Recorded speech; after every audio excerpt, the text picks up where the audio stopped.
प्रशांत किशोर के साथ कांग्रेस आगे की तो ये तो कई बार ऐसा हुआ है ना कि एक ही मुद्दे पे विभिन्न पार्टियां, विभिन्न समूह एक साथ आते हैं, एक साथ भी आते हैं, तो उसमें कहीं कोई दिक्कत नहीं होता। संभावना है, जैसे आपने कहा कि केंद्र जो होता है शीर्ष नेतृत्व। राजनीति तो संभावनाओं का ही नाम है ना, संभावनाओं से अलग कहाँ कुछ है। नमस्कार, बिहार तक देख रहे हैं आप, और मैं हूं आपके साथ अनिकेत कुमार। देखिए, इस वक्त हमारे साथ शकील अहमद खान हैं, कांग्रेस के दिग्गज नेता हैं, पूर्व विधायक दल के नेता भी रहे हैं।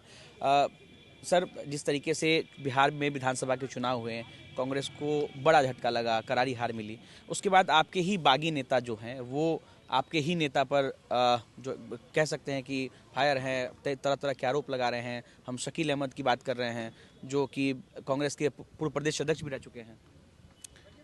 तथ्य से परे अनर्गल बयान जिसका कोई को रिलेशन है ही नहीं, उनके बयान में टकराव है। और उनके बयान से भारतीय जनता पार्टी बहुत खुश नज़र आ रही है, क्योंकि भारतीय जनता पार्टी के रिएक्शन उनके बयान के बारे में चल रहा है।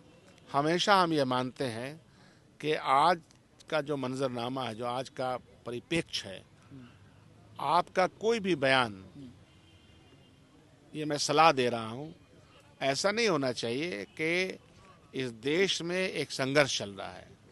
भारतीय जनता पार्टी की विचारधारा के साथ, भारतीय जनता पार्टी के सांप्रदायिक तनाव के खिलाफ, भारतीय जनता पार्टी ने आर्थिक जिस तरह से रहता फैलाया, देश को कमज़ोर किया, उसके खिलाफ एक संघर्ष है। उस संघर्ष को राहुल गांधी जी ने बहुत ज़्यादा तेज किया है।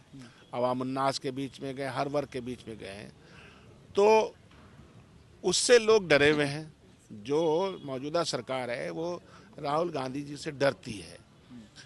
और शकील अहमद के बयान ऐसा लगता है कि इन प्रकार भारतीय जनता पार्टी को मजबूत करते हैं। तो यह तो देखना है देश की जनता को कि डॉक्टर शकील अहमद का बयान को उसी कॉन्टेक्स्ट में समझना चाहिए। और जब उन्होंने पहला इस्तीफा दिया और 1.5 महीने के बाद उनके बयानात भी बदल रहे हैं, तो ये वो जाने, उनका काम जाने। लेकिन उनके लगाए हुए इल्ज़ाम का दूर दूर तक सच्चाई से कोई लेना देना नहीं है। राहुल गांधी जी एक लोकतांत्रिक विश्वास करने वाले, सभी को साथ लेकर पार्टी के अंदर डेमोक्रेटिक प्रोसेस में मीटिंग भी होती है, सब कुछ होता है, उसके गवाह है वो। लेकिन जो सच्चाई है उनको तो बोलना नहीं है कि सच क्या है विद इन पार्टी। लेकिन क्या वजह हो सकती है सर कि जिस नेता को कांग्रेस पार्टी ने प्रदेश अध्यक्ष तक की जिम्मेदारी दी, कई बड़े जिम्मेदारी दी, वो नेता आज इतने बागी हो गए हैं? क्या इससे कांग्रेस पार्टी को भी नुकसान होगा कि जिस तरीके से उनके ही नेता बगावती रुख अपना रहे हैं, जो वोटर्स है उनका मनोबल टूटेगा? देखिए, कांग्रेस पार्टी में जो लोग आता है, और आज का जो समय है ये संघर्ष का समय है। अच्छे दिन भी थे कांग्रेस पार्टी के, और उस तरह से आज के चैलेंजिंग टाइम है। कांग्रेस पार्टी का इतिहास तो चैलेंज को स्वीकार करने का इतिहास रहा है। हमने ब्रिटिश साम्राज्य से जब लड़ाई लड़ी तो एक चैलेंज को स्वीकार किया, और 1947 तक जान और माल सबको लुटा दिया। उसके बाद जो सेवा का मौका मिला, जब तक मिला हम करते रहे, देश को तरक्की के रास्ते पे गामजन करते रहे। कुछ लोग ये चाहते हैं कि बिना संघर्ष के सब कुछ की प्राप्ति हो जाए, तो ये समय उसका नहीं है। जो संघर्ष में है वो आगे बढ़ेंगे, जो संघर्ष से घबरा रहे हैं वो इसी तरह का बयान देंगे। ठीक है सर, ये पूरे सप्ताह की अगर बात करें तो यूजीसी को लेकर के देश भर में खूब बवाल मचा रहा। कुछ लोग इसके समर्थन में रहे हैं, कुछ लोग इसका विरोध कर रहे थे। बाद में सुप्रीम कोर्ट ने इसके संशोधन पर फिलहाल रोक लगा दी। कांग्रेस का इस मामले पर क्या स्टैंड है? कांग्रेस काफी चुप दिखी, चाहे बिहार कांग्रेस की बात हो, नेशनल कांग्रेस की बात हो। यूजीसी पर आप लोगों का स्टैंड क्या है? सुप्रीम कोर्ट ने एक संज्ञान ले लिया है, और जब सुप्रीम कोर्ट अपनी बात कह देती है तो उस पर कोई प्रतिक्रिया लोग देते नहीं हैं, जनरली नहीं देते हैं।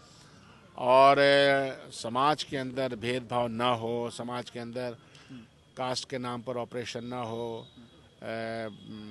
किसी भी तरह का कोई एक्सप्लॉयटेशन ना हो, ये इच्छा तो सबकी होती है। उसकी तरफ बढ़ना चाहिए आदमी को, कि एक्सप्लॉयटेशन का कोई रास्ता न रहे, कैंपस में हो या बाहर हो। तो अब सुप्रीम कोर्ट की बात कही गई, लेकिन बहस बढ़ गई है इस मामले में। इस मामले पर हमने आम लोगों से भी बातचीत की, तो जो पिछड़े समाज के लोग हैं उनका ये कहना होता है कि आज भी विद्यालय में, विश्वविद्यालयों में डिस्क्रिमिनेशन जो है वो होता है। वही अगर सवर्ण लोगों से हमने बातचीत की तो उन्होंने कहा कि ये एक पुरानी बात थी, आज हम सब लोग मिलकर रहते हैं, मिलकर खाते पीते हैं। अगर इस तरीके का कानून अगर आता है तो इससे भेदभाव बढ़ेगा, दोस्ती घटेगी, लोगों के बीच में झगड़े बढ़ेंगे। आप लोगों को क्या लगता है कि वाकई में डिस्क्रिमिनेशन जो होते थे वो अब खत्म हो गए हैं या अब इसको हटाने की जरूरत है? पहले के की तुलना में चीज़ें कानून का सहारा लेकर के भी चीज़ें ठीक हुई हैं, इसमें कोई शक नहीं है। लेकिन मैं क्या कह रहा हूँ कि समाज को इस पर बहस करने दीजिए। कानून ही सिर्फ बना करके समाज में सुधार होगा ऐसा नहीं है। समाज सुधारकों को इस विषय पे डिबेट करने की आवश्यकता है। कांग्रेस पार्टी को हो या किसी और को, ये विषय है बहस के लायक, और इस बहस को में दम इसलिए है कि इस बेसिस पे डिस्क्रिमिनेशन भी होता है और कई जगह नहीं भी होता है। लेकिन जहाँ होता है वहाँ रोकथाम करना चाहिए, जहाँ नहीं होता है उसको सहज तरीके से लेना चाहिए। तो एक डिबेट है समाज में जो आगे बढ़ेगा। सर, बिहार कांग्रेस में आप एक बड़े पद पे रहे हैं, अभी भी बड़े पद पे हैं। बिहार में कांग्रेस आगे किस तरीके से काम करेगी? क्योंकि देश भर में तो अलग अलग जगह चुनाव है, जो आपकी केंद्रीय टीम है वो अलग अलग स्टेट में रहेंगे, लेकिन बिहार में कांग्रेस को मजबूत करने के लिए आगे किस तरीके से काम करेगी? संघर्ष के रास्ते के बिना कोई और रास्ता किसी भी राजनीतिक दल में नहीं होता है, और कांग्रेस पार्टी पूरी पार्टी ही बनी है, संघर्ष के गर्भ से निकली हुई पार्टी है। तो जो दिक्कतें समाज को सामने पेश आ रही हैं और मौजूदा सरकार ने, बिहार सरकार ने, देश की सरकार ने जो पेश किया है, उसके खिलाफ एक पूरी निर्णायक संघर्ष के रास्ते हमको जाना पड़ेगा। सर, अब कांग्रेस क्या अकेले एकला चलो की राह पे आगे चलेगी? आपके ही बयान के बाद बिहार में खूब बवाल मचा था जब आपने कहा था कि आरजेडी की वजह से हम लोगों को नुकसान हुआ। इसमें कोई बवाल की बात है ही नहीं। यह जो मैं कह रहा हूँ, यह बिहार के वरिष्ठ और कनिष्ठ नेताओं ने राहुल गांधी जी के सामने और खड़गे जी के सामने अपनी बात कही थी, उसी बात को मैं कह रहा था। कांग्रेस ने अब तक बिहार में विधायक दल का नेता नहीं चुना है, क्या इसको लेकर के भी कुछ फैसले लिए जाएंगे जल्द? क्योंकि अब तो सदन भी शुरू होने वाले हैं 2 फरवरी से, बजट सत्र। वो हो जाएगा, उसकी चिंता नहीं कीजिए।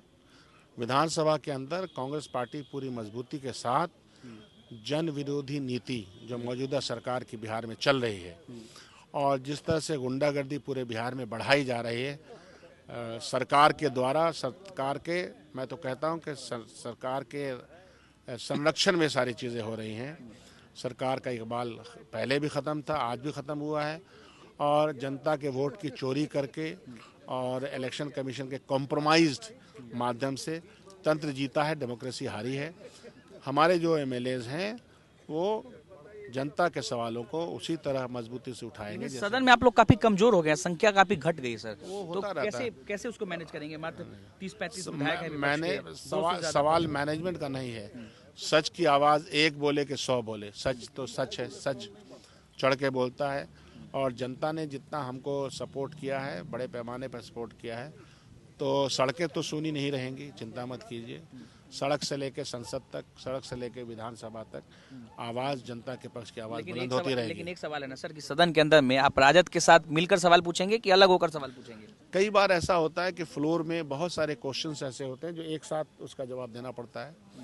पार्लियामेंट में भी हम लोग विभिन्न पार्टियों के लोग होते हैं, अलग अलग आइडेंटिटी होती है, तो कई प्रश्न ऐसे होते हैं जो साझा करके करना पड़ता है, उसमें कहाँ कोई दिक्कत है। तो राजद के साथ हैं आप लोग, क्या अलग हैं, एकला चलो के राह पे हैं? विधानसभा के अंदर बहुत सारे प्रश्न जनता के सवाल के एक साथ उठाए जाते हैं, उसका फ्लोर मैनेजमेंट होता है, वो होता रहेगा। अदरवाइज हम लोग तो अकेला चलने के रास्ते पे गामजन है। कांग्रेस पार्टी अपने तमाम आरजेडी की जरूरत नहीं है, तमाम कांग्रेस पार्टी के तमाम लोग अपने कार्यक्रमों को, प्रदेश कांग्रेस कमेटी, प्रदेश कांग्रेस अपने कार्यक्रमों को अकेले पूरे बिहार में चला रही है। आप मनरेगा के माध्यम में देखेंगे, मनरेगा के सवाल पर जिस तरह से, या कोई भी अन्य इश्यूज है बिहार में, उस पर हम लोग अकेले कांग्रेस पार्टी संघर्ष के रास्ते में जा रही है। जब आपने इसको लेकर के बयान दिया था तो आरजेडी के कई नेताओं ने सामने आकर ये कहा कि कांग्रेस बिहार में आरजेडी की लाठी के सहारे जो है चलती है और आरजेडी को ही आग दिखाती है। अब इस पे ये कोई बहस का मुद्दा नहीं है। कांग्रेस पार्टी के वरिष्ठ और कनिष्ठ नेताओं ने अपने शीर्ष नेतृत्व के सामने अपनी राह अलग बनाने की वकालत की है, हम उसी वकालत की बात करते हैं। दूसरा सवाल एक ये भी है सर, प्रशांत किशोर को लेकर के खूब नाम चर्चा में आ रहा है कि कांग्रेस और प्रशांत किशोर बिहार में आगे की राजनीति साथ में कर सकते हैं, तो क्या इसके कोई संभावना है? क्योंकि बिहार कांग्रेस की जिम्मेदारी आप 4-5 जो बड़े लीडर हैं उनके ऊपर है, आप लोग क्या प्रशांत किशोर के साथ कंफर्टेबल हैं इन फ्यूचर बिहार में राजनीति करने को लेकर के? राजनीति में चीज़ें अदलती बदलती रहती हैं। वर्तमान राजनीति के परिप्रेक्ष्य में जो शीर्ष नेतृत्व फैसला लेता है हम उसके पक्ष में रहते हैं, उसके साथ रहते हैं। और मौजूदा सरकार के विरोध में जो कोई भी सामने आता है और ऐसा लगता है कि वो मजबूती से अपनी आवाज़ उठा रहा है, तो हम एक वर्किंग रिलेशन बनाते हैं उनके साथ। जैसा कि मैंने कहा, क्योंकि राजद के साथ भी कोई ऐसा तो है नहीं कि एक संबंध एकदम ख़त्म हो गया। और अभी 12 तारीख को जो मजदूर यूनियन है उसका कॉल है, हम सब लोग उस कॉल के साथ हैं। बिहार कांग्रेस उसके साथ है कि मजदूर आप लोग सरकार का विरोध कर रहे हैं कई सारी नीतियों पर, सेम नीतियों पर प्रशांत किशोर भी सरकार का विरोध करते हैं, जैसा कि तो क्या आप लोग साथ आएंगे, साथ में आकर के विरोध करेंगे प्रशांत किशोर के साथ? कांग्रेस आगे की राजनीति ये तो कई बार ऐसा हुआ है ना कि एक ही मुद्दे पे विभिन्न पार्टियां, विभिन्न समूह एक साथ आते हैं, एक साथ भी आते हैं, तो उसमें कहीं कोई दिक्कत नहीं होता। तो भी माना जाए कि प्रशांत के साथ आप लोग ये इसको फाइनलिटी में मानने का सवाल नहीं है। सवाल ये है कि बहुत सारे ऐसी संभावना है, जैसे आपने कहा कि केंद्र जो होता है शीर्ष नेतृत्व, तो संभावनाओं का ही नाम है ना। संभावनाओं से अलग कहाँ कुछ है। संभावनाएं तो हर चीज की बनती रहती हैं, कहीं कोई दिक्कत नहीं होती संभावना को टटोलने में।